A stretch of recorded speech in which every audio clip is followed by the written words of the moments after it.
La economía geek hoy en día se encuentra entre los sectores de más rápido crecimiento en el mercado laboral del mundo y se espera que este crecimiento continúe a medida que los trabajadores reconocen y aprovechan cada vez más los beneficios y la flexibilidad que ofrecen los contratos y el trabajo independiente. Pues las organizaciones necesitan prepararse para estos cambios importantes en la fuerza laboral. Este episodio es para entender cómo funciona esto, las ventajas, los retos, los modelos, el impacto y claro, conocer a un super hacker del talento, de lo digital, un emprendedor hoy por hoy que vivió el mundo corporativo en grandes compañías, con grandes cargos, que sufrió, que desde joven entendió la compasión, siendo además un poco indisciplinado, y también alguien que fue pionero en su sector.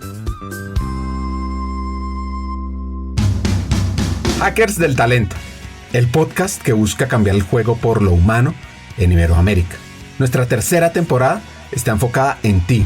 Luchar con determinación por lo que quieres en la vida, ¿no? Entender por qué te levantás todos los días y vas a determinado lugar o te conectás para desarrollar una tarea. Entender el por qué. Un equipo que sean coachables. Una persona que no es capaz de hablar de sus fracasos, o peor, que considera que nunca tuvo fracasos o nunca tuvo fracasos, es una persona en la cual definitivamente no quiero invertir. Pues yo quiero invertir en personas que hayan fracasado muchas veces, porque quiere decir que aprendieron un montón. Cree en tu talento, tus capacidades, para que seamos parte clave de una región más competitiva, inclusiva, equitativa y próspera, donde juntos pongamos a las personas en el centro del mundo del trabajo. Nuestra responsabilidad es ayudar a líderes a que conecten su cabeza con su corazón. Porque es imposible hacer algo o tomar acción sobre una situación o sobre un problema del cual uno no es consciente. Esperamos que disfrutes esta tercera temporada, porque va a ser una fuente de inspiración, unión, colaboración, aprendizaje, debate para la comunidad interesada en el talento. A través de historias, hacks, reflexiones. Yo me leo a mí mismo para que no se me olvide lo que yo que enseñaba. Sea fiel a eso que usted escribió y que reflexionó. Así. A mí me han dado un par de consejos muy buenos, prácticos. Uno tiene que leer lo que escribe. Y hay otro que también es práctico, que no es tan filosófico, pero que también me ayudó mucho. Y es que a la gente hay que recibirla. Y conversaciones con CEOs, líderes de talento humano, escritores, actores de cambio. Vas a recibir múltiples ideas para evolucionar como persona, como líder y para que tu empresa sea mejor. Soñar y pensar en grande es exactamente igual que hacer soñar y pensar en pequeño. Te invitamos a regalarte este espacio para ti, con conversaciones profundas y significativas que te harán pensar y te inspirarán a tomar acción. Únete a nosotros en este viaje para hackear el talento y juntos cambiemos el juego por lo humano, por un futuro fuera de serie.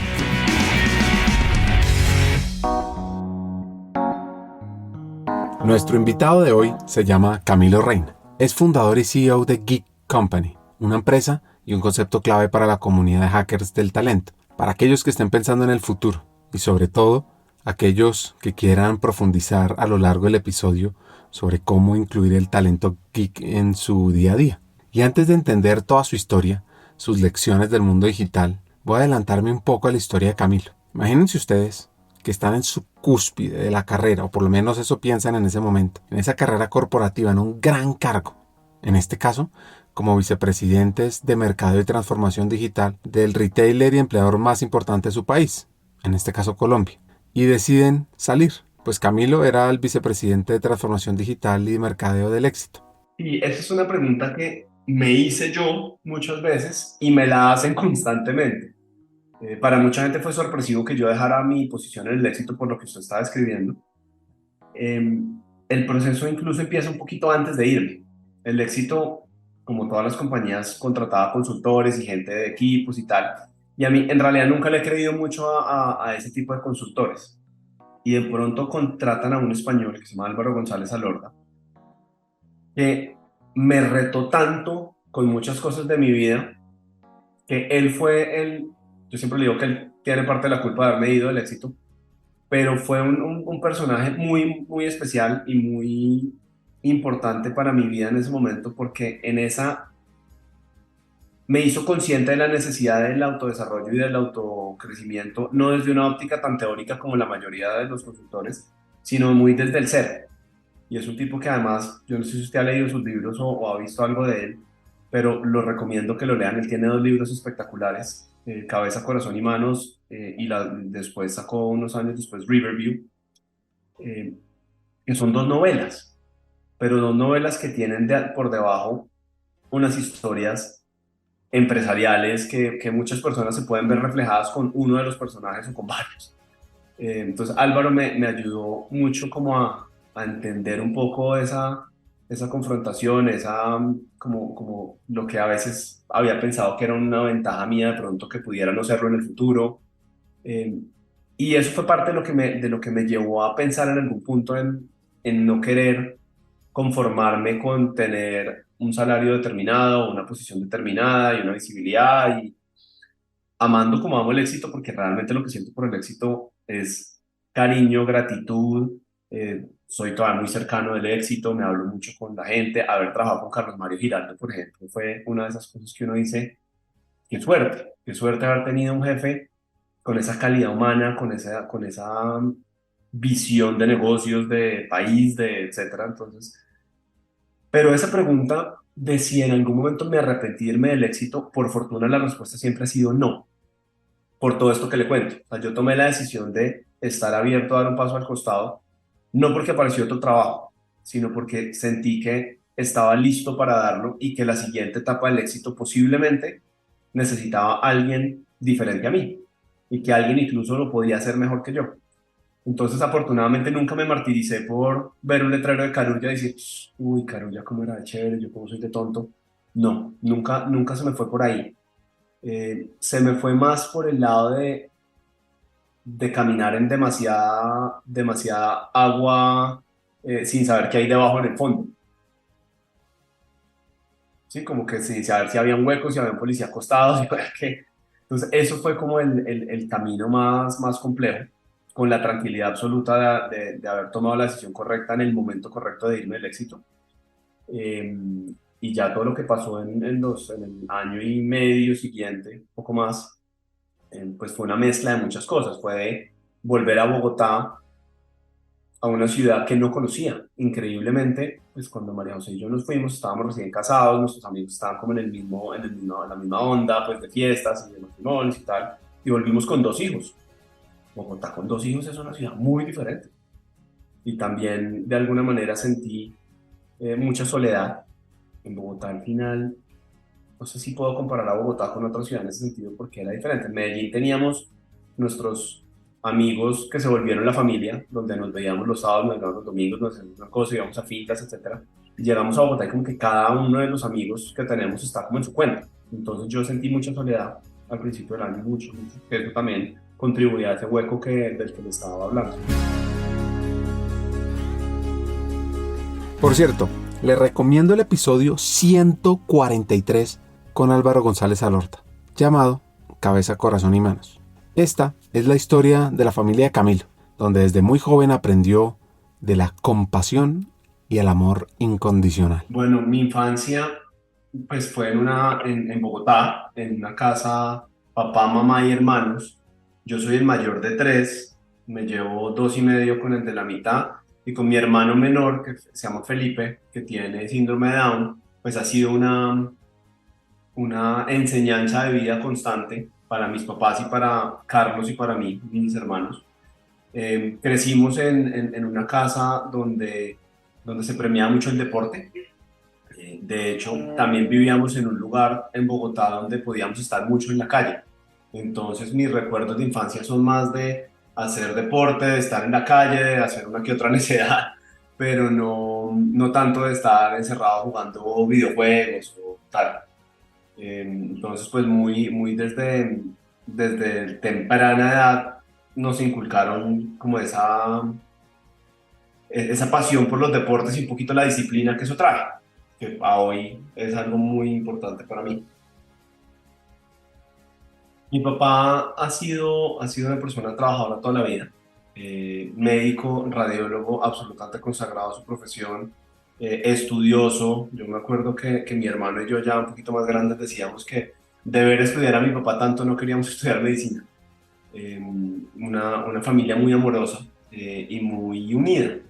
Mi mamá fue emprendedora, es bacterióloga y tenía su laboratorio. Y cuando nací yo, dejó por un tiempo, después retomó. Cuando nació mi hermano, dejó por un tiempo, después retomó, y cuando nació Felipe, mi mamá y mi papá decidieron que mi mamá se iba a dedicar a Felipe. Y se iba a dedicar a Felipe es que, pues se imaginarán el año 88, donde los niños nacían y era como, ay, viene con síndrome de Down, no había los exámenes que hay hoy. Entonces, pues fue una decisión de pocos días muy importante en la cual ellos dijeron, si Dios nos mandó a Felipe, pues es por algo, y la responsabilidad que tenemos con él y con la familia es de poderlo sacar adelante. Y mi mamá se dedicó a Felipe, pues a Carlos y a mí también, por supuesto, pero a Felipe en el sentido de siempre estar pensando 3 o 4 años adelante, al punto que hoy Felipe es una persona que trabaja todos los días, que tiene sus responsabilidades, que percibe un sueldo, trabaja en la clínica de Marley, y es muy divertido porque Felipe disfruta y se apasiona su trabajo. Y ha tenido 2 trabajos o 3 en la clínica, y en algún punto sentó a mis papás en la sala de la casa y les dijo, oigan, yo la verdad es que no quisiera estar más en el archivo de la clínica en una oficina, sino me gustaría estar de frente a los pacientes. Y él hoy es quien acompaña a los pacientes en resonancia magnética de la clínica. Cuando llegan, los lleva al locker, les da la bata, o sea, como esa interacción social de Felipe es lo que le mueve y es lo que le apasiona, y es tremendo ejemplo. Algo maravilloso que aprendí de él es acerca del poder de la unión, que nació de una conversación con sus padres. Yo me acuerdo perfectamente el día que Felipe llegó a la casa.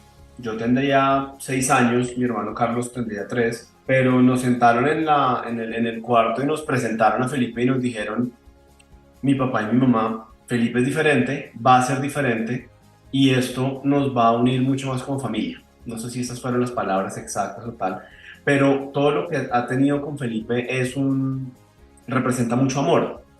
Y mis papás al final son 3, ellos son un parche de 3, y viajan los 3 y van para arriba y para abajo. Él vive con mis papás, por supuesto, y Felipe, la verdad es que es un parche. Él siempre está como en un modo alegre, es tremendamente amoroso. Ahora que tiene sobrinos, yo tengo 2 hijos, Martín tiene 4 años y medio, Simón tiene casi 3, mi hermano tiene 2 niñas, de 7 y 7 Mariana, y Lucía tendrá 2 meses menos que Martín, o 3. Entonces es un tío espectacular. Y de acuerdo, es tremendamente valioso lo que genera en la gente, no solo en su familia cercana, sino en la gente que está alrededor. En mi esposa María José, en la familia de mi esposa, como que siempre Felipe tiene algo que ver, y definitivamente trae muchas enseñanzas en la vida. Fue muy deportista, un poco indisciplinado en el colegio. En casi la mayoría de entrega de notas había algo de este tema. Eso sí, jugaba tenis bastante, nadaba mucho y también tenía bastante libertad de estar en la calle. Pues decide estudiar ingeniería industrial. Pero, lo de química, física, producción, no era con él. En cambio, administración de empresas sí, desde un área que le encanta hoy por hoy. Fue muy, Ricardo, desde el mercadeo, en realidad, como todo lo que tenía que ver desde economía, pero no por la práctica de la economía como tal, sino llevarme hacia ese lado y empezar a ver ya un poquito más adelante en la carrera casos de empresas y campañas y la potencia que tenía el mercado. Entonces siempre me interesó mucho ese lado. La mayoría de mis amigos de la universidad en sus primeros trabajos se fueron más por el lado financiero. Yo terminé muy metido desde el mundo del marketing. Me impactaron profesores de marketing, en realidad. Tenía una profesora que ahora mismo no me acuerdo cómo se llama, pero yo hablaba con ella fuera de la clase, pues como que me sacaba de la clase, me quedaba hablando con ella, como tratando de saber un poco más. Entonces me acuerdo perfecto de una clase donde hablamos de los casos de las empresas colombianas. Entonces los Arturos Calle, como ese tejido empresarial colombiano. Me interesaba mucho, no solo por la práctica del marketing, sino por ser empresas colombianas que estaban generando un impacto en el país, y siempre quise como saber mucho más de eso. ¿Cuándo sucedió todo este gran momento? ¿En qué estaba el mundo digital de la época? Estamos hablando, yo estuve en la universidad del 2001 al 2006, entonces estamos hablando ya como hacia el final del 2004, 2005, donde ya viene como esa profundización un poco más en mercadeo. Y de acuerdo, las campañas eran 100% creatividad y 100% comerciales de televisión, muy dado por las multinacionales. Ahora mismo no recuerdo una campaña colombiana que haya visto en la universidad, que seguro tendría que haber muchos porque la industria publicitaria colombiana es tremendamente creativa. Pero lo que mostraban siempre era como lo de afuera, en realidad. Entonces, de acuerdo, los Head and Shoulders o las campañas de Unilever o cualquiera de estas compañías, Coca-Cola, por supuesto, siempre fue un referente. Pero además fue un momento muy interesante porque entre el 2004 y el 2006, por ahí empezó a oírse algo de digital. Que por allá había una cosa en Estados Unidos que se llama MySpace, que de pronto empieza Facebook a sonar por ahí en las universidades, ya muy hacia el final de la carrera, creo yo. Facebook, si no estoy mal, lo crearon como en el 2004. Entonces, pues como que algo, y como le dije, siempre me ha caracterizado como ser muy curioso, entonces como también ya uno en un punto donde Internet era bastante asequible. A mí me tocó en el colegio como las primeras salas de computadores que tenían un montón de computadores conectados a un equipo que tenía una unidad de CD y era pues, mejor dicho, la mega tecnología. Eran marca Tandy, incluso nunca se me va a olvidar esa marca, nunca sé qué pasó con esa marca, pero desde ahí como que vino también como una curiosidad paralela por ese mundo de computadores, la época de esa, pues era una época donde se empezó como a popularizar el chat este de Mirko, no me acuerdo cómo se llamaba, después ICQ, después como todo este tema, entonces como que cuando uno va conectando ese interés con esos desarrollos tecnológicos del momento, con el mercadeo, me va llevando sin quererlo por un camino en el que aterricé. Aparece una empresa que no era muy famosa, Indexcol. Por cierto, si quieren conocer sobre esta compañía, vayan al episodio 221 con Emilia Restrepo, la rectora del CESA, un episodio que llamamos Fuerza Interior. Bueno, y entonces, ¿qué sucede? Perfecto, no, mire, yo como buen universitario, antes de salir, empecé a dispararle hojas de vida a los Procter & Gamble, a los Unilever, a los Aviancas, a los Bavarias, a todas las multinacionales grandes que uno decía, estos son los chéveres de mercadeo. Adivine cuántos me respondieron. Ninguno.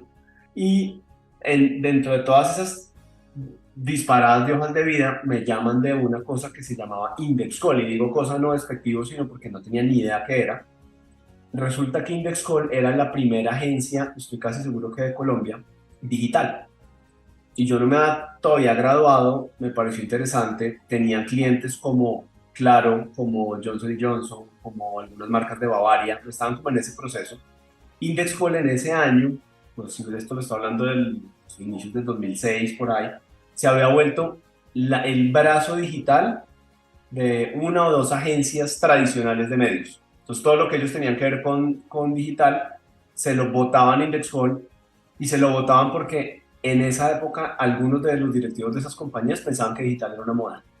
Entonces a mí me pareció interesante, me gustaba como la dinámica de lo que estaban haciendo. Y los fundadores de Indexcol eran personas muy visionarias. Eran Emilia Restrepo, la rectora del CESA hoy, y Juan Pablo Ordóñez, su esposo en ese momento, que era la parte más de ingeniería. Entonces era una compañía que desarrollaba tecnología, empezó haciendo páginas web y después se pasó mucho al mercadeo. Pero en esa época el digital era hacer una página web con un formulario de contacto y no mucho más. Había una unidad de contenido grande, entonces hacían contenido para muchas de estas marcas, pero era como la escuela digital perfecta para muchas personas que hoy en día, siendo el 2023, son personas tremendamente exitosas en el campo digital. De hecho, 3 de ellos son mis socios hoy. No era lo común trabajar en eso, lo cual me lleva a reflexionar sobre la importancia de involucrarse en sectores, áreas nuevas para ser pioneros y así acelerar la evolución de la carrera. Bueno, pues incluso sus padres y amigos no entendían en qué estaba, así que... Y yo les decía que trabajaba como en publicidad por internet, pero en realidad lo que hacíamos, si me voy en mi historia laboral en Indexcol, era desarrollar estrategias digitales para llegarle a los clientes de una manera diferente, pero hoy explicarlo es muy fácil. Pero en ese momento era, pero un segundito, pero eso dónde se ve, eso sale en radio, sale en televisión, no, es que eso sale en la página web y salen unas cosas que se llaman banners de publicidad y sale en eltiempo.com y nadie veía eltiempo.com, o sea, era un momento que mirándolo para atrás era pues muy complejo para el mundo en general, como entender que había por ahí una cantidad de locos que decían que trabajaban en internet y hacían un poco de cosas y por eso les pagaban. La economía geek no es un concepto nuevo. Sus raíces se remontan a 1915, cuando los músicos de jazz acuñaron el término geek para referirse a sus actuaciones. El uso del trabajo temporal para complementar un empleo tradicional continuó creciendo, y para 1995 el 10% de los estadounidenses trabajaba en empleos alternativos, según LinkedIn. Pues en este punto, la creciente popularidad de la economía geek se puede atribuir a dos factores: el auge de las plataformas digitales y el empleo de activos subutilizados. Es importante señalar que este mercado laboral comenzó como un fenómeno de persona a persona, donde los consumidores accedían directamente a los activos a través de una plataforma de economía geek, como por ejemplo Uber, Airbnb o Rappi. Y esto se puede considerar un resultado de varios factores: el creciente deseo del consumidor por más opciones, las personas que buscan un mayor acceso a bienes y servicios, llamados crecientes a opciones de trabajo más flexibles. Y es que a medida que las empresas tomaron nota de estos éxitos, reconocieron una valiosa oportunidad para incursionar en una nueva industria. Así que el cambio hacia un enfoque B2B, de business to business, comenzó con los viajes de negocios y la industria logística y ahora se está moviendo continuamente hacia un sector altamente prometedor: las personas, el personal. Pues bueno, siguiendo con la historia, Camilo tuvo grandes clientes. Yo en esa oportunidad trabajé con Comcel, en realidad no era claro todavía, con Jeep, con Johnson Johnson, y eran compañías que los interlocutores en el área de mercadeo como que empezaron a creerle mucho a este cuento. Yo creo que no pasaron ni 2 años en Indexcall y decidí irme a estudiar mercadeo a Australia. Y en esa decisión decidí irme a estudiar por fuera, como hacer la maestría. Empecé a buscar carreras más de mercadeo, pues, o especializaciones o maestrías más de mercadeo, y terminé con unos amigos de la universidad dando en una universidad en Australia que se llama Macquarie. Y Macquarie entonces era una universidad que en Australia obviamente ya iban en otro nivel de desarrollo digital. Pues cuando llegamos a Australia, llegué a mi primera clase o llegué a ver el contenido de las materias. Resulta que todas las materias hablaban del famoso mundo digital. Entonces dije, ve, de pronto no fue tan descachado mi primer paso que nadie entendió. Y creo que fue como un mensaje, porque esto fue ya en el 2008, si no estoy mal, o 2007, donde ya esos países iban en un estado digital diferente y ya después de un año cuando volví, había cambiado mucho Colombia en ese sentido. Ya era mucho más, había muchas más compañías digitales, ya habían agencias digitales, ya las agencias grandes habían creado sus unidades digitales y ya muchas de las compañías empezaron a decir, ok, ¿qué es esto? Venga, muéstrenme un poquito más.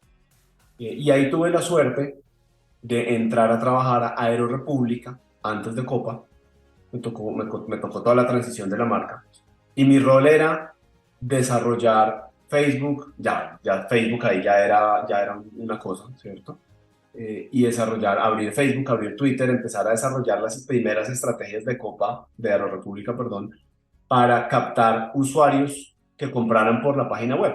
Las aerolíneas tenían esa necesidad de poder pasar de vender la mayoría entre agencias de viajes y oficinas de pasajes, que el costo era altísimo, a Internet. Y por suerte en ese momento Internet se hizo mucho más asequible, había más computadores, entonces empezó a haber una curva. Y en ese momento básicamente lo que terminé haciendo fue transformación digital sin que se hubieran inventado el término todavía.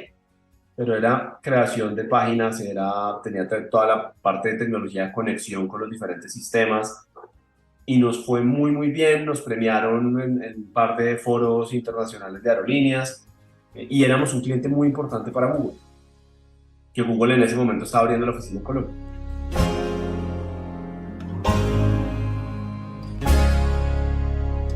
En el mundo del marketing digital, Ann Handley es una figura emblemática, cuyas enseñanzas son como un compendio de estrategias para triunfar en el mundo tecnológico. Hay un libro que ella tiene que se llama Everybody Writes, que es una guía indispensable para cualquier profesional del marketing con lecciones clave sobre claridad y concisión, la importancia de ser claro, conciso en la comunicación digital, la necesidad también de ser auténtico y verdadero en cada pieza de contenido, cómo usar el storytelling para conectar con la audiencia de manera más efectiva y el poder del marketing de contenido para impulsar negocios y marketing.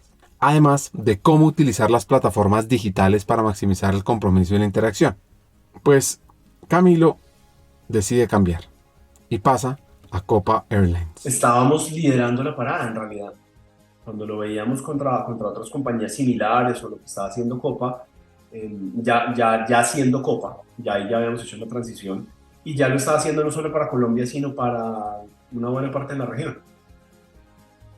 Yo estaba en el lado, digamos, Copa en ese momento tenía una división que hoy sería medianamente absurda, pero tenía su mercadeo, que hacía sus campañas, creatividad, etc. Yo estaba metido muy desde el mundo de llevar tráfico a la página a comprar. Entonces mis campañas en realidad no eran de prender y apagar creativamente, sino era de mantener prendidas todo el tiempo y de ir analizando datos y de ir viendo usuarios y ir viendo ventas.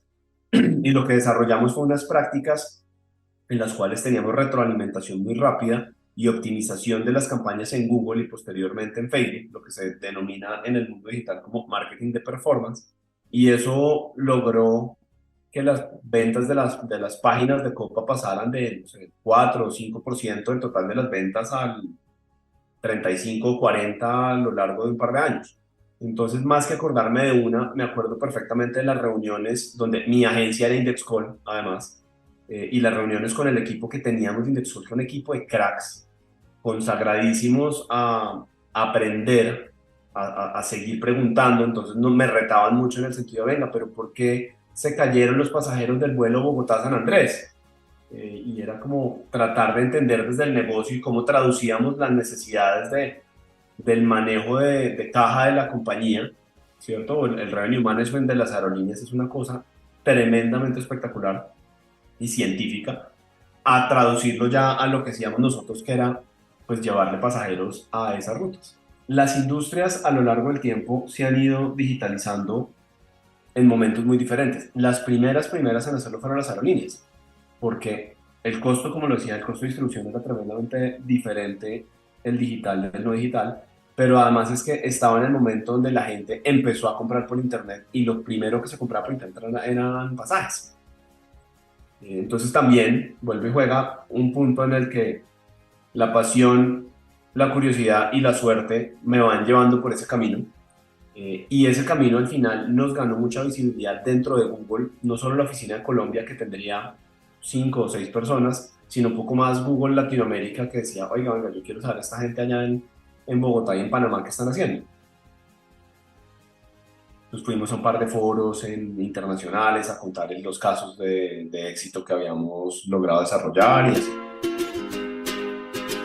¿Alguna vez has sentido que puedes ser parte de algo más grande? En Hackers del Talento exploramos ideas y sobre todo trabajamos incansablemente por crear un camino hacia un mundo laboral más humano y próspero. Y lo sabes, tú eres parte crítica en esta misión. Imagina el efecto mariposa de compartir este episodio. Al pasar la voz a alguien que conoces, puede ser el catalizador de un cambio profundo en la vida de alguien más. Piensa en esa persona, alguien que como tú está listo para crecer y evolucionar. Compartir este episodio con ella no es solo un acto de generosidad, es un paso hacia la construcción de una comunidad más fuerte y unida. Únete a nosotros y sé parte de la vanguardia del cambio en el mundo laboral. Te puedes suscribir en LinkedIn buscando Hackers del Talento para descubrir diariamente aprendizajes del mundo del trabajo. Además, si ingresas a nuestra página web hackersdeltalento.com, te esperará nuestro newsletter Cartas al Talento, lleno de hacks y reflexiones semanales. Y recuerda, cada pequeña acción cuenta. Al unirte a nosotros, más que escuchar un podcast, estás activando un movimiento. Estás formando parte de una transformación global. Estamos aquí, listos para avanzar. Te quiero hacer una pregunta. ¿Te sumas a nuestra misión de transformar el mundo laboral en un lugar donde todos podemos prosperar? Pues bueno, continuemos juntos en este emocionante viaje y sigamos escuchando el episodio. Recuerda, tu presencia es el cambio.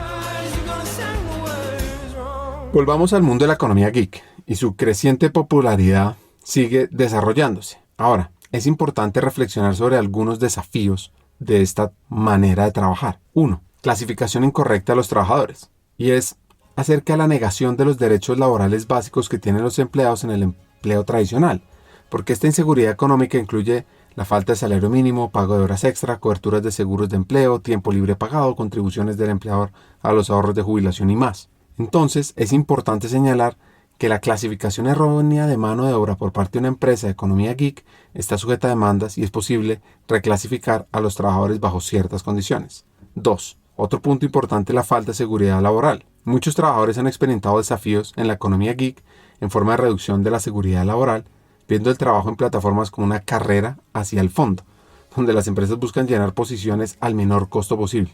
Sin embargo, la expansión de este mercado laboral y un paisaje cada vez más competitivo que estamos viendo, junto con la creciente búsqueda organizacional de mano de obra de alta calidad, comienza a cambiar esta situación rápidamente. Y otro punto está muy relacionado con los dos primeros y son los desafíos regulatorios. Porque la economía geek ha traído la irrupción gradual de muchas industrias y con más de 40 desafíos legales importantes que se han presentado en los tribunales por trabajadores geek en 20 países. Entonces las industrias de todo el mundo enfrentan desafíos al seguir las regulaciones y las leyes fiscales tradicionales.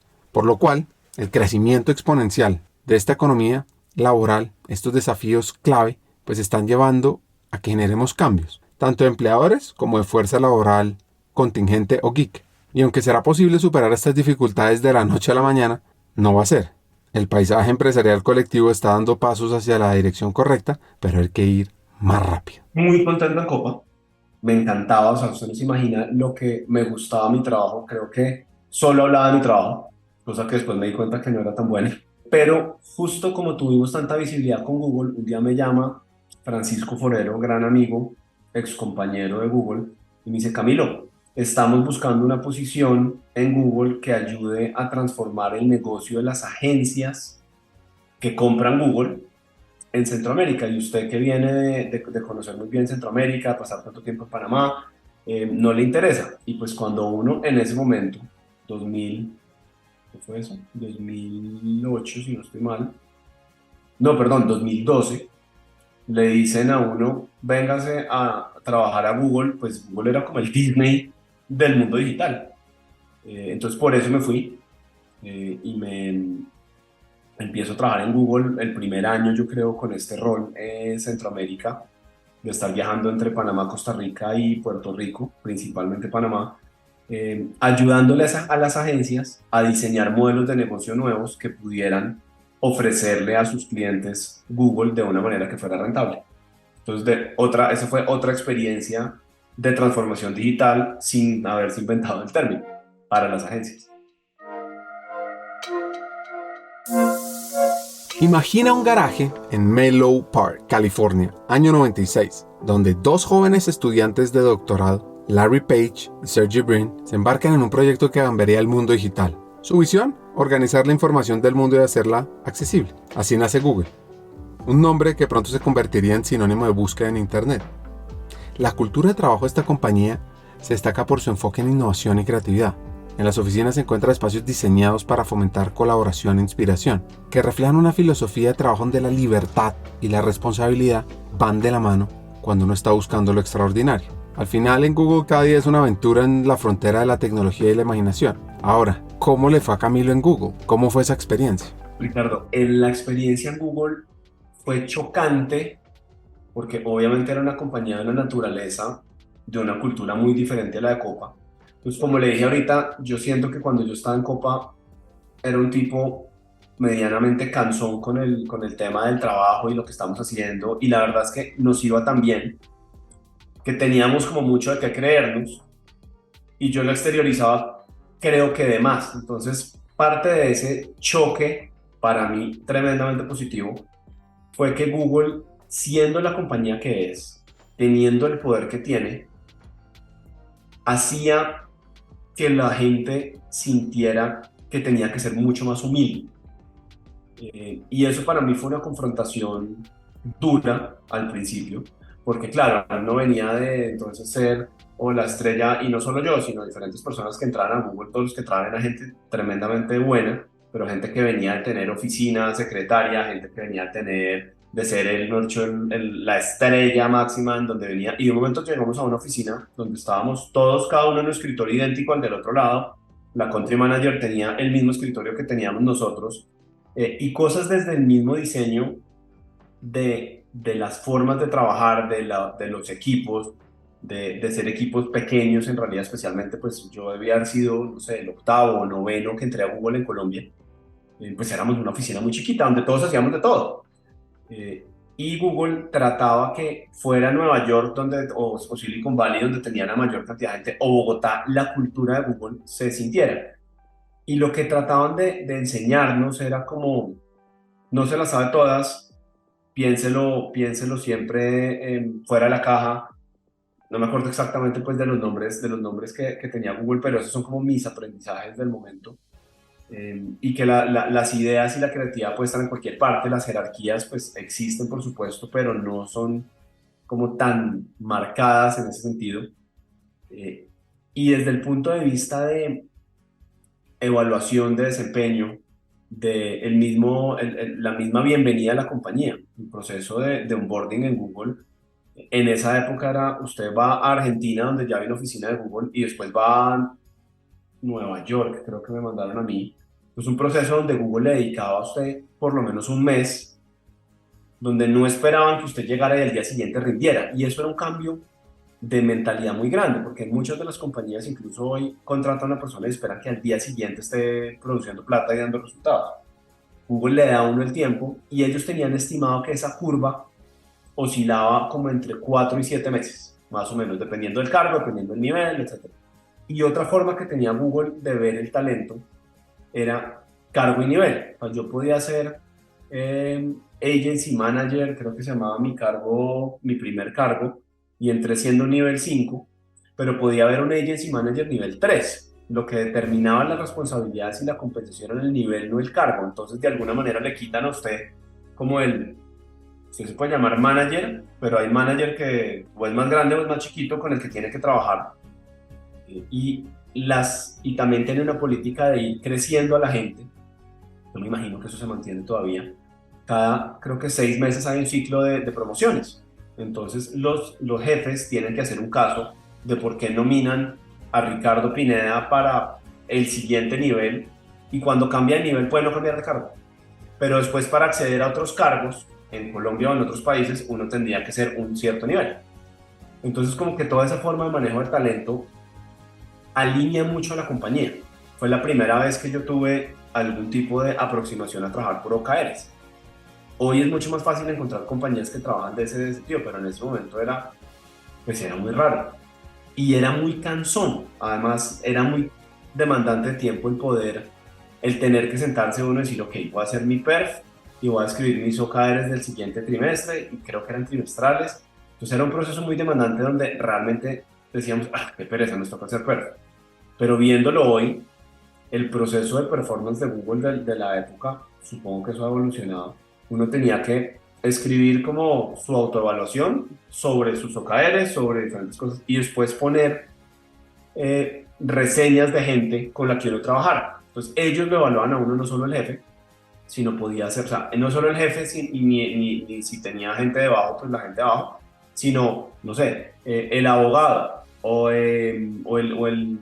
otra persona de otro equipo, de otro país que trabajaba con uno. Entonces era chévere para los jefes, porque teníamos una visión muy integral del desempeño de la gente.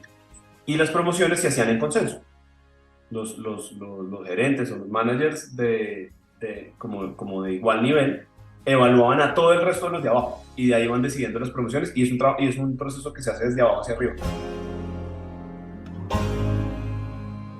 Imagínate liderando un equipo donde la innovación, la colaboración y el bienestar no son solo palabras de moda, sino el núcleo de tu cultura de trabajo. Pues, inspirados por Work Rules de Laszlo Bock, piensa en un ambiente donde la libertad para innovar es la norma y cada miembro de tu equipo se siente empoderado para explorar nuevas ideas. Aquí, la calidad de las contrataciones define el futuro, y cada nuevo miembro se suma a un grupo de talento diverso. Visualiza una transparencia que rompe barreras, donde la comunicación abierta y honesta es la base de la confianza y la seguridad psicológica. Tus objetivos no son solo ambiciosos, sino claros y alineados, impulsando a todos hacia un propósito común. Esto es lo que se vive en Work Rules, en ese libro de Laszlo Bock. Y la pregunta es si uno está listo para dar ese paso y convertirse en un líder que el equipo merezca, porque al final tiene que ver mucho con esos 6 años que pasó este hacker en esta compañía. Mis 6 años de Google, yo los puedo partir en 3 tercios, casi del mismo tamaño. El primero fue este rol que ya le conté. El segundo tiene que ver con algo que a mí me ha caracterizado mucho, y es que por algún motivo me gusta ir a buscar el caos. Entonces en ese momento pusieron en un equipo los clientes que estaban decreciendo para Google, que no eran digamos, rentables, entre comillas, y buscaron un voluntario para que manejara ese equipo. Ya un equipo ya presencia 100% Colombia, y yo me boté de cabeza a eso. Por ese momento, bueno, yo conocí a María José, mi esposa, la conocí a los meses de haber entrado a Google. Entonces ya por ese momento que pasó eso, estábamos como en plan de casarnos. Eso duró ese segundo tercio, donde fue mucho aprendizaje, porque ya era entrarme a meter al negocio de cada uno de los clientes. Entonces tenía clientes en la industria automotriz y era, venga, muéstreme las cifras de ventas suyas. Yo investigaba las de ventas de la competencia, diseñábamos estrategias para impactar el negocio. Entonces ese trabajo fue muy chévere porque me permitió conectarme con lo que más me gustaba de Copa, que era estar en la carne del negocio, con, creo yo, mi talento del momento, que era poder interpretar esas necesidades de negocio hacia las estrategias digitales en Google. Y eso me permitió hacerme muy cercano a esos clientes y sobre todo hacer bien mi trabajo y que esos clientes empezaran a invertir más plata en Google. Ya después, cuando ese portafolio se estabilizó, nos devolvimos a buscar, a poner los clientes por industria. Entonces, cuando hicimos eso, a mí el retail era una de esas industrias que siempre me había interesado y pedí ser la cabeza de retail. Estábamos como que las industrias líderes, por un lado era viajes, por el otro lado era consumo masivo y por el otro lado era retail. Y de ahí pues poníamos industrias debajo. Y ya en ese momento ya yo estaba recién casado y fueron como 2 años muy interesantes en los cuales me conecté mucho como con esa práctica retail, que es, digamos, tiene un modelo de pensamiento diferentísimo del consumo masivo, de pronto un poco más parecido al de viajes, pero fue muy interesante y pasó algo que fue chévere, y es que tuve la oportunidad de aplicar a un trabajo igualito, mismo nivel, mismo cargo, pero en Canadá, y tuvimos una conversación muy interesante con mi esposa porque dijimos, estamos recién casados, ¿será que nos vamos para Canadá? Pero la vida me puso como una de esos yes, donde uno tiene que tomar un camino o el otro, y se va a Canadá, se vuelve, como lo llaman en Google, un Googler de carrera, es decir, gente que va de país en país haciendo básicamente lo mismo, mejorando el nivel, mejorando el tal, pero como muy desde esa práctica de Google, o te prepara para en algún punto dar un paso al costado. Y me acuerdo de haberle dicho a mi esposa, me encantaría poder irme de Google en un tiempo, sin ponerle fecha, volver a un negocio, trabajar en mercadeo, y si pudiera escoger cargo, pues ser vicepresidente de mercadeo. Eso fue en el 2016, yo creo. Me voy de Google en el 2018 para el éxito a ser vicepresidente de mercadeo. ¿Cómo llegó a trabajar al Grupo Éxito? La historia del éxito es muy chévere porque el éxito era cliente mío, yo lo conocía bien. La persona a la que yo reemplacé se va, yo llamo a Carlos Mario Giraldo, el presidente del éxito, y le digo, Carlos Mario, ¿usted qué está buscando? Y no, es una persona que sepa mucho del mundo digital, pero que también conozca del mundo físico y tal. Y como al, no sé, mes por ahí, mi respuesta fue, ok, vale, si se me ocurre a alguien le aviso. Como al mes, un poquito menos, pero sí, pues pasaron varias semanas, me levanto un día y le digo a mi esposa, voy a aplicar al éxito. Y me dice, no hay la más mínima posibilidad que yo me vaya a vivir a Medellín. Al final, bueno, terminamos sincronizando eso. Yo le decía, pues yo creo que ya el proceso va a ir muy adelantado, pero me interesa con el éxito, pues tener una conversación diferente, entenderlo desde otra óptica, entonces es como un gana-gana. Y para hacerle esa historia corta, me entrevisté con Felipe Montoya, gran amigo, vicepresidente de Recursos Humanos del éxito. Yo siento que me atendió como medio por obligación, porque Carlos Mario le pasó mi hoja de vida, y tuvimos un clic espectacular. Felipe, pues usted lo conoce, es un tipo tremendamente conocedor de la compañía, del negocio, de las tendencias de recursos humanos. De hecho, tiene el libro de Laszlo, lo tiene en su oficina. Hicimos un clic tremendo y a la vuelta de, yo creo que 3 semanas, ya me había entrevistado con varias personas del éxito y vino Felipe a Bogotá a hacerme la oferta para irme para allá. Pero yo tenía 35 años. Entonces, a su pregunta ahorita, no solo sabía que no estaba listo, sino estaba muerto del susto. Decía, pues qué tal que me queme, que pues un rolo en Medellín, todo lo que uno oye es que los países con los rolos como que no. Entonces como que todas las condiciones estaban dadas para que me diera mucho miedo, pero aún así yo he sido medio irreverente en toda mi vida. Y como le dije, me gusta buscar cosas enredadas. Eh, y al final la decisión que tomé fue la mejor decisión que pude tomar y el éxito de lejos fue mi mejor experiencia laboral, donde pude crecer, aprender y tener impacto, que es lo que me gusta. Por todos lados, por donde uno lo vea, era muy retador. Era la primera vez en mi vida donde no trabajaba solo en digital. Yo tenía marketing completo, de todo, de las 5 marcas de retail, de las marcas propias, de algunos de los negocios que tienen apellido de Éxito Carulla, un equipo en ese momento tendría ese equipo 180 personas, 170 personas. En Google tenía un equipo de 3. Por todos lados era súper retador, era aprender. O sea, yo en Google había aprendido del mundo no digital, de TRPs y comerciales de televisión y todo eso, pero pues nunca me había enfrentado como a agencias creativas, procesos creativos, todo eso era nuevo para mí. Pero realmente después, si les soy honesto, el real Disney del mercadeo fue el éxito. No, porque en realidad fue donde pude poner en práctica una cantidad de cosas que sabía y sobre todo darme cuenta de la cantidad de cosas que no sabía y de las que tenía que aprender y darme cuenta de la importancia de tener un equipo que brille. Entonces, por fortuna, logré armar un equipo con gente tremendamente valiosa que había dentro de la compañía, pero también traje gente afuera. Y de las primeras cosas que hice fue remodelar el equipo de mercadeo.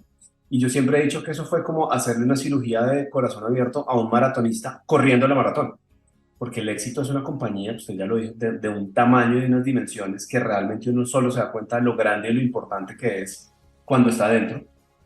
Y remodelar procesos, modelo de operación, fue meterme mucho con arquitectura organizacional. Mi socio de arquitectura organizacional era la persona con la que más hablaba yo. Y para poder hacer eso, yo cuando llegué le pedí permiso a mi jefe para no volver en 2 meses a los comités de presidencia, para no meterme en el día a día. Y duré 2 meses dedicado a eso, a entrevistarme con uno a uno el 100% de las personas del equipo, para saber quiénes eran, para saber qué les gustaba, para saber qué pensaban. Y en el rediseño de esa estructura, fácilmente el 80-85% de la gente cambió de rol.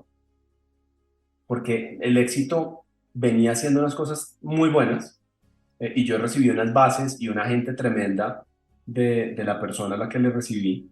Pero lo que quería el éxito y lo que necesitaba en ese momento era volverse mucho más digital. Entonces, pues yo venía como con algunas ideas, pero yo en mi vida me había metido a rediseñar un equipo de mercadeo, y menos un equipo de mercado de esas magnitudes.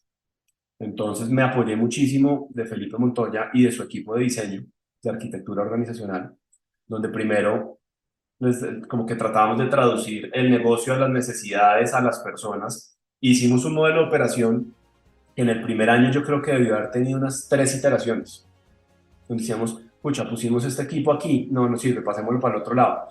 Y la gente del equipo al principio tenía como mucha como incertidumbre de este personaje que va a ser.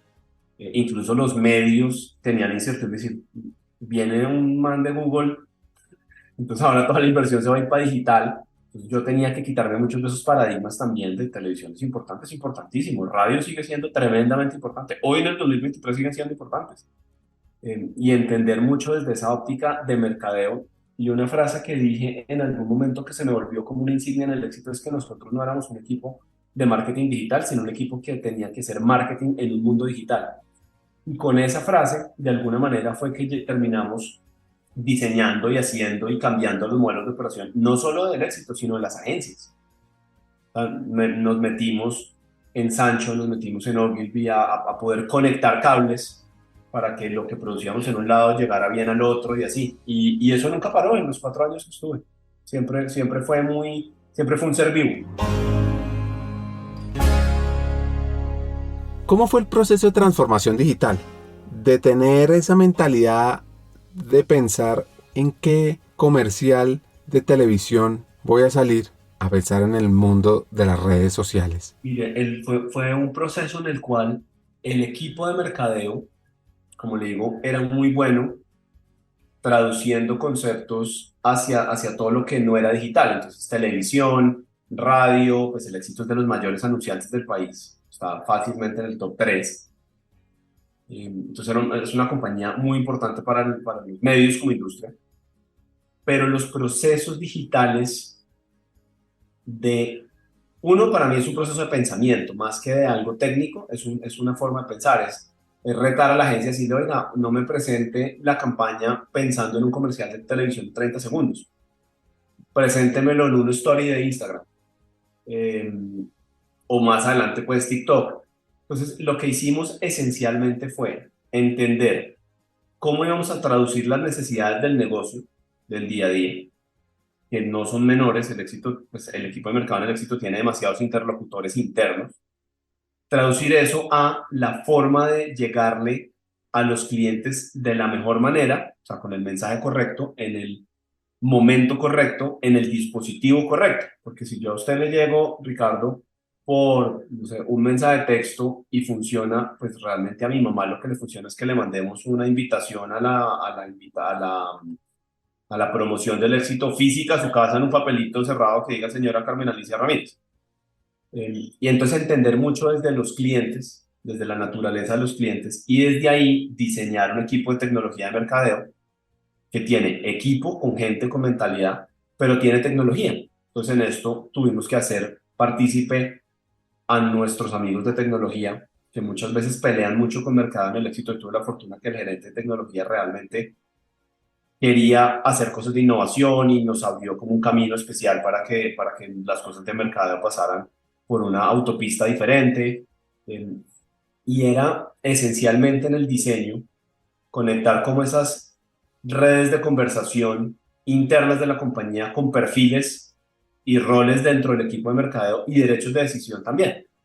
Entonces, en ese diseño que fuimos probando, rápidamente evaluábamos con arquitectura, esto está funcionando, esto no está funcionando. Oíamos mucho a la gente. Dijeron, oiga, es que ustedes me cambiaron de rol y yo antes hacía B, A, y ahora en el B pues ya no puedo hacer tanto por X o Y. Entonces como que entender mucho desde el fundamento de la gente. Y una cosa que creo que fue muy importante es que diseñamos un modelo de operación y una estructura agnóstico de los nombres.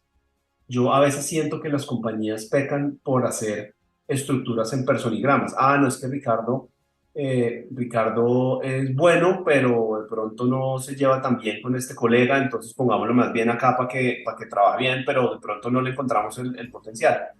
Y lo otro fue, empezamos con aprendizaje, a darle las herramientas a la gente para también estudiar un poco más de qué era este mundo en el que yo los estaba metiendo. Entonces, no habían más de 5 personas que pudieran tener experiencia digital en el equipo. De pronto estoy exagerando con 5, pero no eran 15, pues. O sea, no eran el 10%. Si usted va y ve ese equipo hoy, seguramente el 80 o 70% de la gente algo tiene que ver con digital, y muchos habrán estudiado cursos o hecho cursos de Platzi o cosas que la compañía les dio, o un par de personas que se fueron a hacer maestrías de temas de digital, porque su mismo rol los fue llevando a eso. Una reflexión sobre los nuevos roles en el mundo digital. Hay muchos materiales, mucho está fuera de la academia, digamos, tradicional, pero si usted me pregunta a mí, la mayor fuente de conocimiento o de entrenamiento para esto es el diseño de cargos que obliguen a la gente a hacerlo, porque es que lo digital ya no es algo como en mi época, como, esto es agente digital, wow, sino hoy en día es algo que alguien que trabaja en mercadeo sí o sí tiene que saber de digital. Las universidades no lo enseñan tan profundo Y no necesariamente, yo en estos días estaba hablando con un par de universidades y no es porque no puedan, es porque el proceso para cambiar el pensum les toma años. Entonces, creo que las compañías tienen la responsabilidad de darle las herramientas a la gente para que puedan hacer esos roles. Pero sí, si usted se mete a Platzi, se mete a Coursera, se mete a todas esas herramientas, hay cualquier cantidad de contenido. Transforma tu futuro hoy. ¿Estás lista? ¿Estás listo para ser esa persona líder que refine talento humano en tu organización? Recuerda, invertir en ti mismo, más que una decisión inteligente, es el acto más poderoso de liderazgo que puedes realizar. Y nuestra academia Hackers del Talento LATAM, más que un programa de formación, es una inversión en tu potencial ilimitado, una puerta a convertirte en visionaria, en estratega, capaz de impulsar el cambio, la innovación y adquirir las nuevas herramientas para transformarnos en este mundo tan tecnológico y tan humano. Te voy a dar 4 razones para que apliques cuanto antes a la Academia Hackers del Talento LATAM. 1. Formación de vanguardia. Aprende los mejores, porque es que nuestros profesores son vicepresidentes de talento, CEOs de renombre en América Latina, listos para compartir su experiencia y conocimiento y transformarse juntos contigo.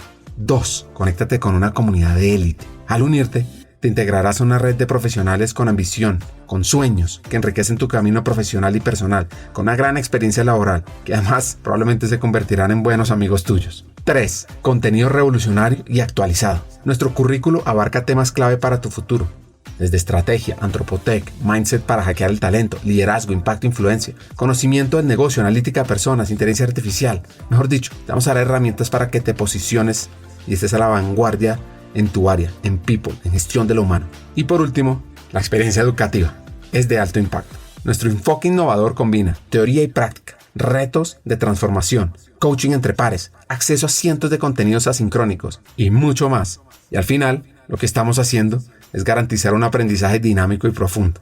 Entonces, ahora es tu oportunidad para ser ese líder que guiará tu transformación en talento humano. Aplica a la corte número 5 de nuestra Academia Hackers del Talento LATAM. Es muy fácil.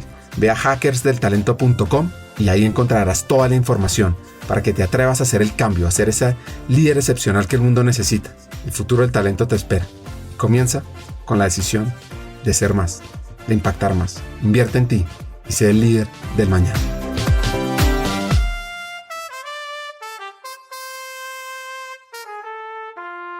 Quiero que hablemos de las ventajas para los trabajadores de la economía geek. Primero, oportunidad de autoempleo y de crear su propia riqueza. Con la capacidad de aceptar o rechazar proyectos o tareas específicas según prefiera el trabajador, tienen una valiosa oportunidad de tomar el control de sus ingresos y alinear más estrechamente la pasión de su vida con su trabajo. Otro beneficio es la flexibilidad y el equilibrio entre trabajo y vida personal.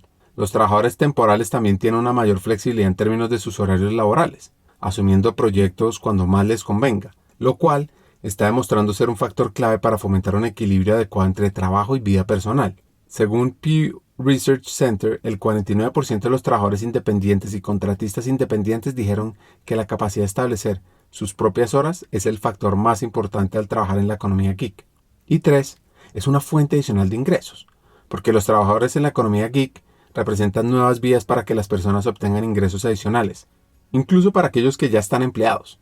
La naturaleza flexible de este mercado laboral apoya a los trabajadores que necesitan ingresos fuera de sus otros compromisos, o incluso personas que quieren ir a la universidad, quieren estudiar, pero que necesitan ingresos. Imagínense el impacto de todo esto. Bueno, volviendo al episodio, Camilo estaba en el grupo Éxito. ¿Qué logró allá? Muy contento, la compañía es realmente espectacular. Trabajar con el Éxito, desde la gente que trabaja en los almacenes, que usted no se imagina, la calidad de gente, la energía, el amor por la compañía es realmente espectacular. Yo creo que uno de mis logros para Camilo fue haber podido viajar casi por todo el país a lugares donde típicamente uno no iría. Y el Éxito tiene presencia en casi todo el territorio nacional, entonces poder entender las diferencias entre Yopal y Tolú. Y son dos, el almacén se llama igual, está pintado del mismo color, vende más o menos la misma base de productos, pero los clientes, los empleados, la dinámica, todo es tremendamente diferente. Sí, o Ipiales, pues. Entonces creo que para mí el mayor golazo de esto fue entender que siendo un país de regiones, mercadeo en el éxito tendría que ser lo más personalizado posible. Pues lo que funciona en Barranquilla, pues no funciona en Bogotá. Y teníamos como todo este esquema bueno, palabra, de tecnología de mercadeo que nos permitía llevar a tener mucha ética. Entonces, para mí el gol más grande fue la transformación como tal del equipo, que se vio por fuera. Entonces, cuando uno empieza a ver el éxito, empieza a figurar en algunos rankings que antes no estaba, empieza a ganarse unos premios que antes no se ganaba. Entonces, eso fue interesante. Para mí otro golazo fue conocer a la gente, o sea, saber qué persona era antes que un profesional. Uno por relacionamiento, por supuesto, pero el segundo era porque cuando movíamos gente de un lado para otro, pues estábamos moviendo el paquete completo, no solo lo que veíamos a veces en su compañía. Y me refiero al paquete completo, yo sabía de la mayoría de la gente que querían ser en 3 años. Hay mucha gente que tranquilamente me decía, no, yo en 3 años la verdad me vería por fuera de esta compañía, me vería emprendiendo, me vería trabajando en un banco, me vería haciendo cualquier cosa. Los golazos, si ya me voy a cosas puntuales, mi primera campaña, donde toda la compañía tenía los ojos puestos en mercado, fue los 70 años del éxito en el 2019. La marca cumplía 70 años, las expectativas eran gigantescas, el negocio de alguna manera había venido cambiando, entonces habían algunos retos de cumplimiento de presupuesto y tal.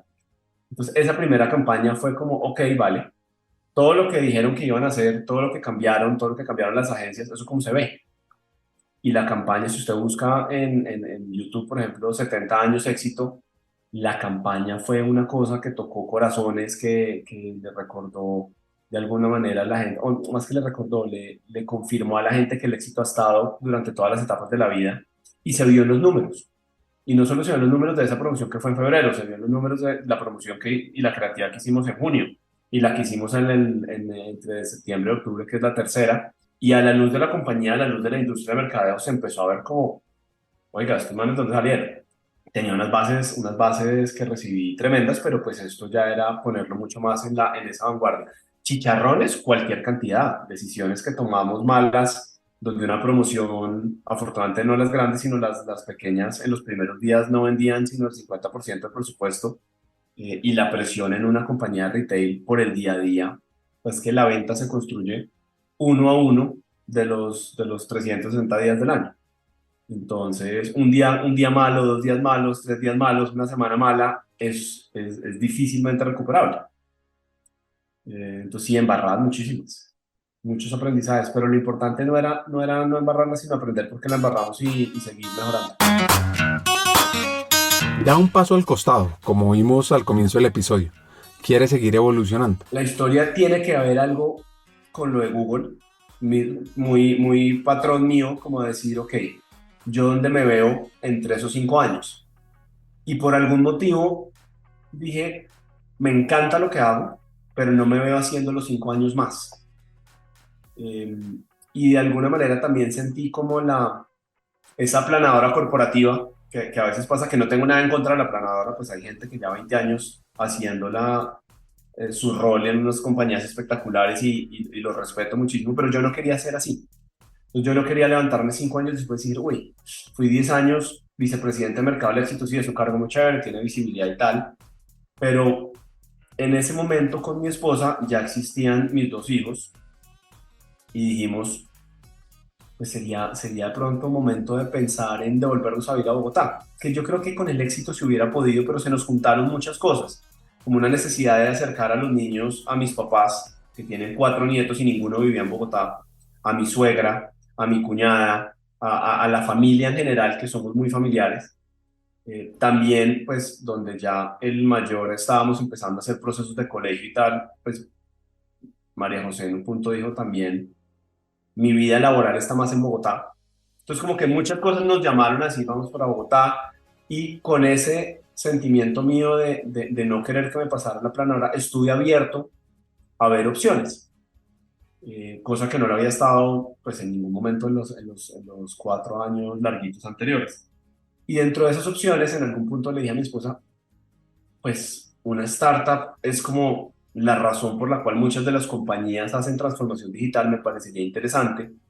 Y justo por ese momento apareció una startup fundada por un compañero mío del colegio y me hicieron oferta. Me parecía interesantísimo su modelo de negocio, me parecía interesantísimo el potencial que tenían y terminé dando el paso. Y fue un paso interesante, retador, en el cual pues, fue un cambio de mentalidad para mí entre toda la vida había dicho, yo soy empleado, nunca se me ocurrió una idea de negocio, nunca se me ocurrió nada, yo quisiera llegar a ser presidente de una compañía, a sentarme en un punto donde me devolví un poco la dinámica de Google, de todos hacemos de todo, de estar como pensando un poquito más en el corto plazo, donde no todo está inventado, y me cambió esa mentalidad de decir, ok, de pronto mi camino no es ser empleado, sino crear negocios y crear empresa y también tener impacto en Colombia. Una cosa que a mi esposa y a mí nos caracteriza mucho es que lo que hacemos creemos que debe tener algún impacto en la sociedad y nosotros queremos vivir en Colombia. Al final, como muchas de los startups de tecnología, no terminó siendo lo que yo esperaba, pero sí tuvo muchos aprendizajes y en diciembre del año pasado decidí dar un paso al costado y enfrentarme al mundo del emprendimiento por mí mismo. Tengo muchos aprendizajes de ese momento, tengo muchos aprendizajes también de la importancia que tiene talento humano en el día a día de la compañía. Como que ahí se veía mucho más en el éxito, pues por supuesto es una compañía de 50.000 empleados, pero una compañía de estas que crece rápido, que después se tiene que recoger, que tiene que hacer una cosa a la otra. Entonces es demasiado notorio como el CHRO o el Chief People Officer o como se llama en diferentes compañías, pues tiene una incidencia grande en el resultado, en el clima organizacional, en la cultura, en cosas que a veces pues, adaptarse a la cultura de Google, pues Google tiene una cultura definida, el éxito de una cultura definida, pero una compañía de estas, pues, la cultura en principio es muy los fundadores, pero se crean unas como subculturas o se crean una serie de conversaciones o se pueden evitar ciertas cosas. Entonces ahí tiene un rol bastante más importante el tema de people. En ese cambio de mentalidad me voy ya al principio de este año donde di un paso al costado del startup y me enfrento contra mí mismo, decir, ok, listo, ¿qué voy a hacer? ¿Qué va a hacer? ¿Qué harías tú? Pongámonos en los zapatos de Camilo. Estaba en el éxito, en uno de los grandes cargos del país en temas digitales. Y decide perseguir el sueño Silicon Valley. Lo que pasa es que no funciona. ¿Se acuerda que le conté Indexcall, mi primer trabajo? Eso tenía 3 directores. Uno de esos directores, siempre hemos seguido muy en contacto y tal, y hablando un día con Juan Camilo, yo le estaba contando de mis historias de este startup y tal, me dice, oiga, nosotros, y yo había hecho parte de esto en el 2020, fundamos Geek. Y Geek lo que hace es ayudar a compañías a transformarse. Lo invito a que vuelva como socio. Digo que lo habíamos pensado en el 2020 porque en plena pandemia nos sentamos entre varios y ellos 3, Juan Camilo, Diego y Natalia, terminaron creando la compañía. Yo no me pude vincular, pues porque uno, tener un segundo trabajo en el éxito era muy difícil y 2, la lista de clientes potenciales tenía un conflicto de interés del tamaño de Júpiter. Entonces vuelvo a Geek en febrero como socio y todo este año lo que hemos hecho es ayudar a compañías a transformarse digitalmente o a evolucionar o a desarrollar capacidades. Entonces he tenido la fortuna y la bendición de trabajar con múltiples industrias, con compañías de tamaños grandes o de tamaños medianos hasta pequeños. He podido ayudar a remodelar 3 o 4 equipos de mercadeo. Hemos desarrollado capacidades digitales en consumo masivo. Hemos ayudado a validar propuestas de valor en startups. Entonces ha sido muy dinámico, muy interesante. Y en eso llevo todo este año, aprendiendo mucho.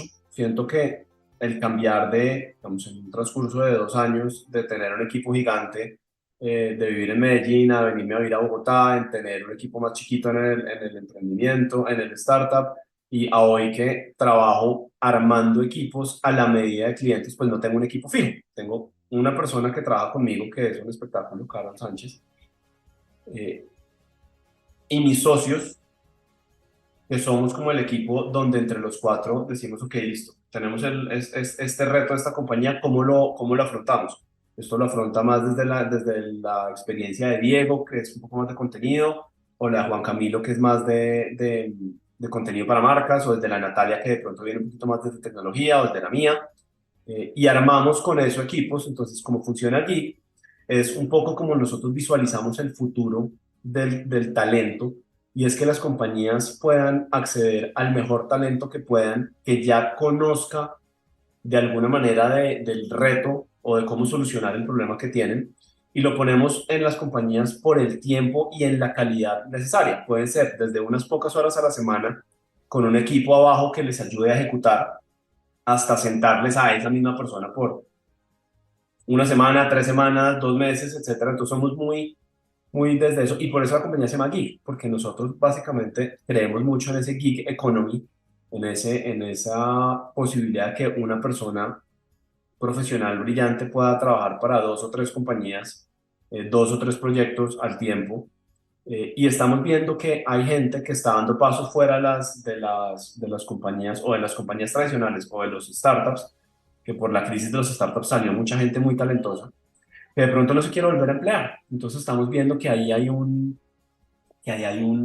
camino muy interesante, y hemos hecho un buen matrimonio con nuestros clientes en ese sentido, en poderles ayudar, y somos tremendamente costo eficientes, pues porque al final no tenemos unas nóminas y unos overheads y unas cosas que pagar como muchas consultoras, y nos gusta estar metidos en la candela, abajo, entendiendo el negocio, no solo como desde arriba diciendo lo que se debería hacer está. Reflexionemos sobre esto. Acceder al mejor talento para solucionar retos que toman mucho tiempo, recursos, experiencia. ¿Cómo hacerlo? Y antes de profundizar sobre el mundo geek, quiero darle las gracias a nuestro invitado por contar lo que van a oír a continuación, por ser valiente en levantar la mano. Quiero aclarar que este episodio lo grabamos a finales del 2023. Me dio duro los primeros meses del año, no sé, casi hasta mitad del año, yo creo, donde me sentí muchas veces como en un hueco, decir, pucha, ¿qué voy a hacer de mi vida? Esto me lo disfruto, sí, pero había alguito ahí como que me estaba costando, y me tocó pedir ayuda. Por fortuna tengo una muy buena amistad con Pablo Jacobson, y le levanté la mano a Pablo y le dije, Pablo, estoy en un hueco, y este hueco solo no creo que vaya a poder. Y yo siempre había creído que de muchas cosas podía salir solo. En esta simplemente me ganó.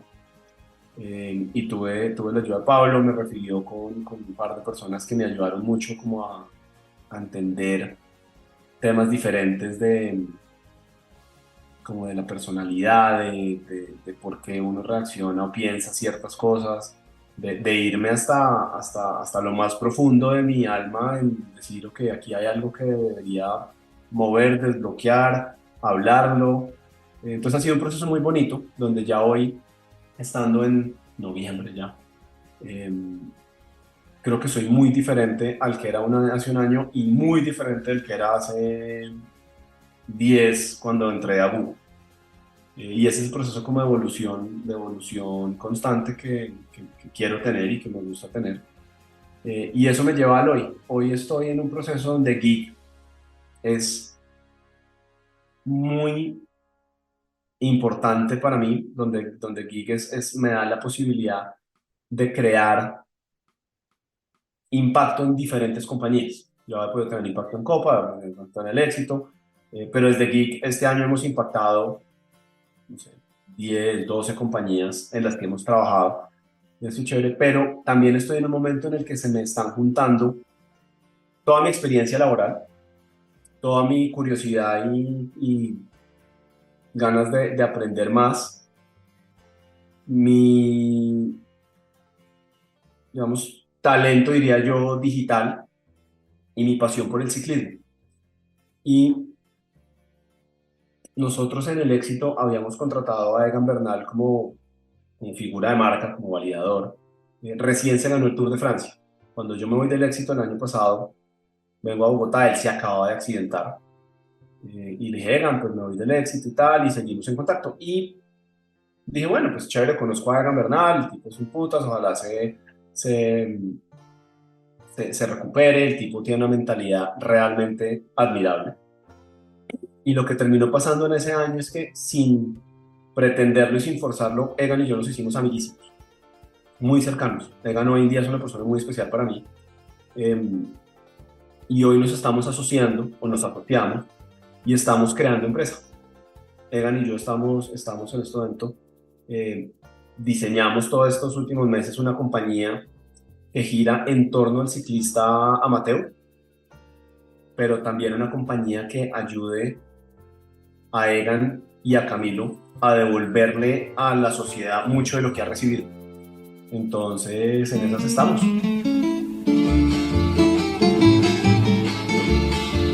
¡Atención Colombia! ¡Atención Latinoamérica, que son los últimos metros! Y se lo queda, y es nuestro el título. ¡Ojo con esa curva, Egan! Bien, porque Egan Bernal va a ser el campeón del Giro de Italia. ¡Atención! Ahí lo tiene. Va a ser los últimos metros, lo tenemos garantizado. Empieza a sonreír, Egan. Reíte de la vida. ¡Tenemos campeón, sí! ¡Dale, campeón! ¡Dale, campeón! ¡Colombia el título! ¡Zipaquirá para el mundo! ¡Egan Bernal! ¡El joven maravilla! ¡Qué alegría, Egan! Sí les tengo que contar de Egan Arley Bernal Gómez, que nació el 13 de enero de 1997 en Colombia.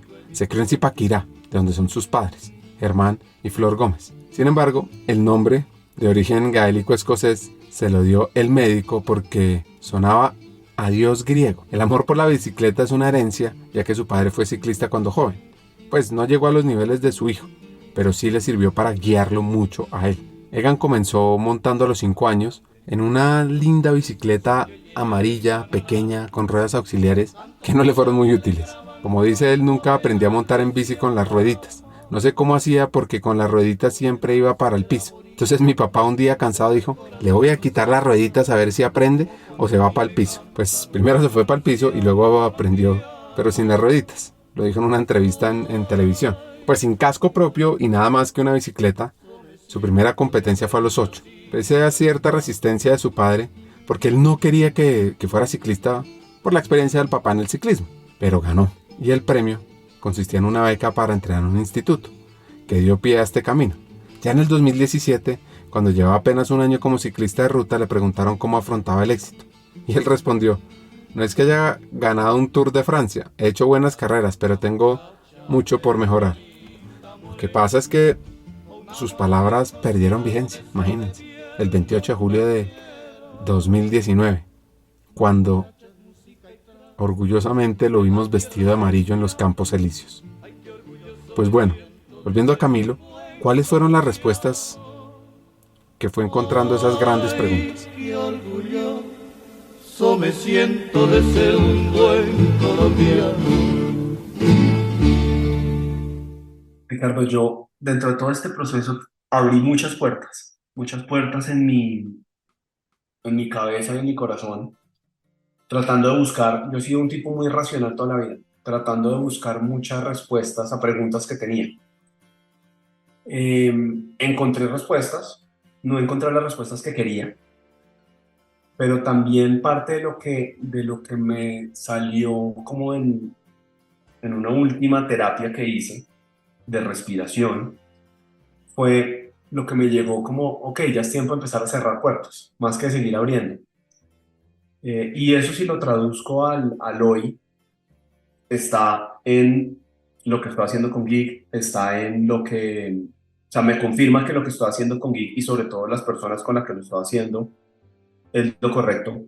Y también este momento que me llega con la cercanía con Egan, con el momento de vida de él, el momento de vida mío, lo que nos alineamos en el pensamiento, lo que queremos hacer con esta compañía,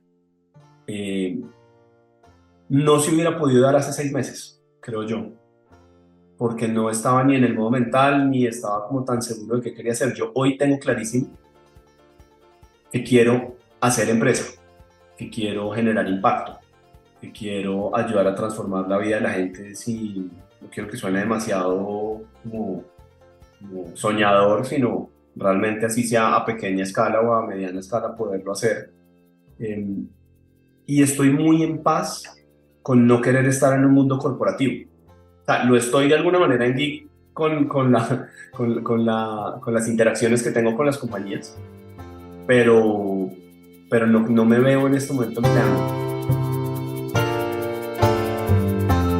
En un mundo donde el trabajo tradicional está dando paso a una nueva era de independencia y flexibilidad, hay un libro que se llama Thriving in the Gig Economy, que es como una brújula para aquellas personas que quieran navegar en esta nueva realidad laboral.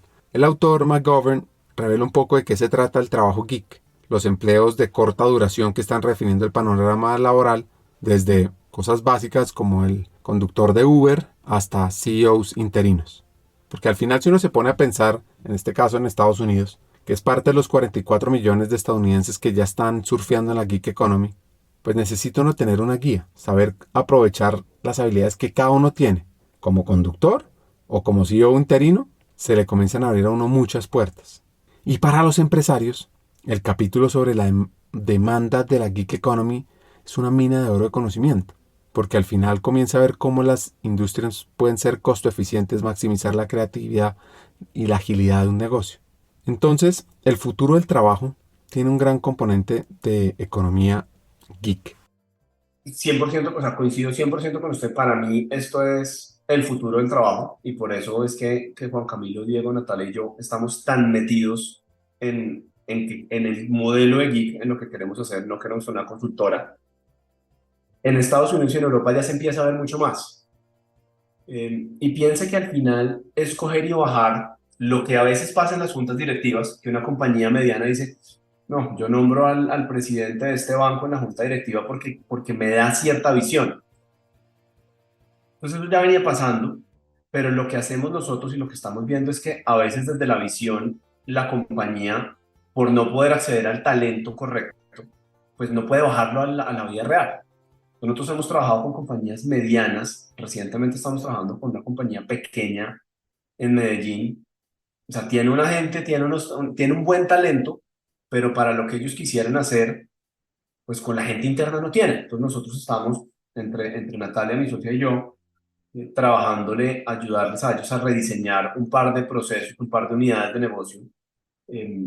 Pero si ellos quisieran contratar a una mujer como Natalia, pues les costaría una plata que así tuvieran la caja para pagarla, le genera una inequidad con el resto digamos, del nivel ejecutivo. O sea, hay una serie de implicaciones grandísimas versus uno poder decir, Natalia le ha trabajado a este proyecto 15 o 20 horas en las últimas semanas. Entonces, la cabeza de ella, la ejecución de ellos mismos con el cliente, con la gente que tienen. Yo hace unos meses fui por algunas semanas el CMO de una startup en medio día de mi semana. Y lo que pusimos fue en esa startup un equipo de gente que complementaba las capacidades básicas que ellos tenían para operar su día a día y nosotros prendíamos y apagábamos. Entonces necesitábamos un director creativo, entonces trajimos un director creativo bueno, estratégico, que si el tipo trabajara en una agencia se ganaría mucho más plata, pero él es independiente y está haciendo ese tipo de cosas. Entonces lo trajimos por, creo que, un mes. Al mes siguiente trajimos el duro en desarrollar estrategias de performance. Y ya después le pudimos entregar como el balón a la gente, contrataron a una persona, una ya CMO en propiedad, y muchas veces lo que hacemos nosotros es que cuando ya hacemos nuestro trabajo nos convertimos como en los asesores ya un poquito más externos de esa gente. Y eso es tremendamente valioso para las compañías. Ahorita estamos en unos proyectos muy interesantes con compañías de unos tamaños gigantescos que no tienen el talento adentro, pero que lo quieren formar. Entonces estamos ayudándoles también como a ver, ok, listo, ¿qué es lo que deberían ir dándole desde la descripción de su cargo y desde su día a día hasta herramientas de educación a estas personas que ustedes tienen que pueden tener el potencial, pero no tienen las herramientas? Entonces es apasionante, la verdad, lo que hacemos con Guía. El activo nuestro, Ricardo, más grande es que entre nosotros 4 tenemos una red de conocidos, de gente en diferentes países, que sabemos que ya ha resuelto el problema de X o Y. Entonces, no sé, una compañía necesita solucionar cómo monetizar sus activos digitales, sabemos quién lo ha hecho, quién sabe cómo hacerlo. Y lo que estamos viendo es que cada vez que contamos el cuento de Geek, nos busca gente diciendo, oiga, yo quisiera ser Giger, yo tengo mi trabajo. Una persona que es vicepresidente de mercadeo en una compañía en Colombia. Y nos ha buscado un par de veces, oiga, yo, desde que no tenga conflicto de interés, por supuesto, me encantaría ser Giger. Pues cuando tenga un proyecto interesante de mercado estratégico, de tema digital, ella puede ser quien lidere el equipo, no tengo que ser yo. Y eso es lo bonito de Geek, que no necesariamente trabajamos los socios en todos los proyectos. ¿Cómo las organizaciones se benefician de esta economía geek? Porque pues normalmente hablamos de las ventajas para los trabajadores, pero los líderes de talento humano, los CEOs muchas veces no se dan cuenta de todo lo que pueden recibir acá. Por ejemplo, reducción de los gastos laborales en términos de salario a tiempo completo, acceso rápido a trabajadores de alta capacidad y calidad para lograr resultados fuera de serie, oportunidad de alcanzar y seleccionar en una mayor cantidad de candidatos en medio de esta guerra del talento en la fuerza laboral, minimización del uso de recursos internos, mientras en momentos de crisis se mejoran las ganancias a largo plazo para hacer más cosas. Entonces, con todo esto, con los desafíos, con las ventajas para los empleados, para las empresas, ¿vale la pena? La respuesta corta es sí. El 79% de los independientes a tiempo completo dijeron que estaban más felices trabajando por su cuenta que en un trabajo tradicional, según Broadman. Y a medida que las empresas se dan cuenta cada vez más del valor de una fuerza laboral geek, pues necesitan socios, nuevas soluciones confiables para que les ayuden a navegar de forma efectiva. Bueno, para cerrar el episodio, un par de consejos. Se me ocurren, uno que a mí me marcó mucho. Yo creo que mis primeros días del éxito, Carlos Mario Giraldo me dijo, Camilo, hay una cosa importante.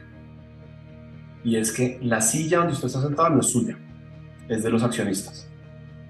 Y con eso lo que me quería decir es, no deje que el cargo se le suba a la cabeza. Yo creo que él sabía perfectamente que estaba trayendo a un personaje de 35 años como vicepresidente. Y eso me marcó mucho. Ese consejo lo he dado mucho, pero no se lo voy a repetir. Yo creo que el consejo que más he dado yo es darle a la gente el consejo de aprender a cometer errores y a decir tranquilamente, oiga, ¿sabe qué? La cagué.